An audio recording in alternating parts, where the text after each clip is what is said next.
Anytime you try to fuse two objects together in Blender, it can be a real pain in the ass because of the topology.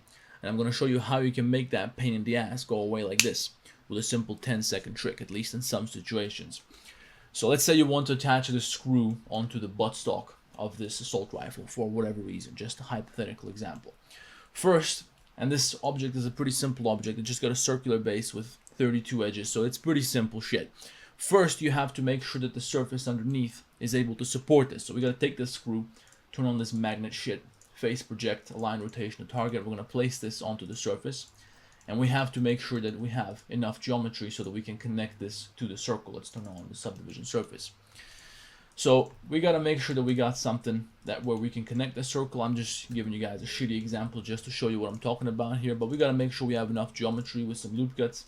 And then we can delete this geometry, and now we can join these together. And then when you take these two edge loops, you can bridge edge loops. And currently it looks pretty shitty.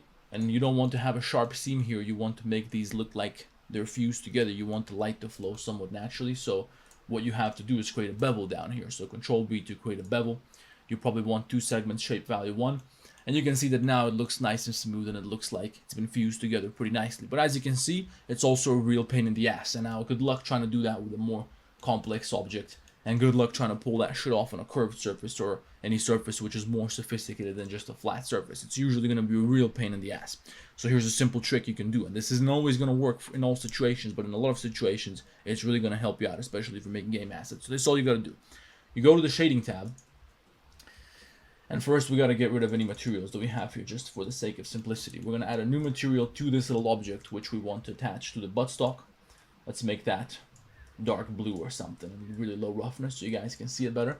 We're going to give the buttstock the exact same material, and we have to make sure that this object is kind of clipping through the surface just a little bit like this, right? And now we want to join these two objects together, so select one, select the other, Control J, so now they're the same object. It looks all molten, so you have to go up to Object, Shade Auto Smooth, just as a quick solution for that. And now you have these sharp seams, but you want to get rid of those sharp seams. So all you got to do is you go to the Material tab right here, Shift A, add a bevel node, throw that shit in there, connect that to the normal input, set the samples to whatever, something higher than 4 because 4 doesn't look right, and just reduce the radius a little bit to something like 0.0012 or something like that. And as you can see, immediately it starts to look a million times better. Let's just make sure that our normals are correct.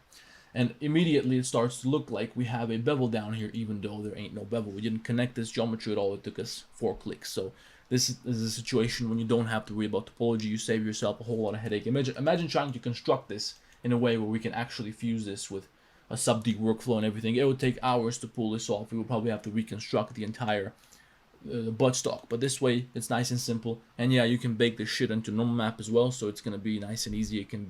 It can function properly in your textures. If you guys want, I can make another video about that. Anyway, I don't want to make this video any longer, so let me know what you want to see next. Like the video, subscribe to the channel. I'll see you in the next one.